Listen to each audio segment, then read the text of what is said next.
యాదగిరిగుట్టపై కొనసాగుతున్న వర్తక సంఘాన్ని రద్దు చేయాలని హైదరాబాద్లోని రాష్ట్ర దేవాదాయ ధర్మాదాయ శాఖ కమిషనర్ కార్యాలయం ముందు యాదాద్రి పరిరక్షణ కమిటీ నాయకులు ఆందోళనకు దిగారు. నిరుద్యోగులకు ఉపాధి కల్పించి కొండపై ఉన్న షాపులకు టెండర్లు నిర్వహించాలని నాయకులు డిమాండ్ చేశారు. వర్తక సంఘం పేరుతో కొండపై షాపులను ఎన్నో ఏళ్లుగా అక్రమంగా దక్కించుకుంటూ దేవాదాయ శాఖ ఆదాయానికి గండి కొడుతున్నారని విమర్శించారు.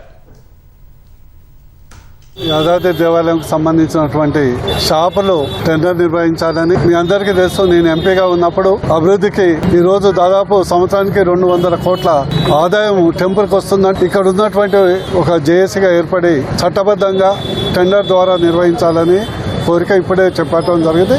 నెల రోజుల నుంచి ధర్నాలు, రాస్తారోకోలు రకరకాలుగా ఎండోమెంట్ అధికారుల కాంచి, ఎమ్మెల్యే గారు కాంచి ప్రతి ఒక్కరికి వినతి పత్రాలు ఇవ్వడం జరిగింది. కొండపైన వర్తక సంఘం పేరుతో జరుగుతున్నటువంటి దోపిడీ గురించి మీరు చాలా సార్లు వివరంగా చెప్పడం జరిగింది. 10 షాపులకు కలిపి 1,65 లక్షలు మాత్రమే సంవత్సరానికి కడుతున్నారు. వర్తక సంఘం రద్దు చేసి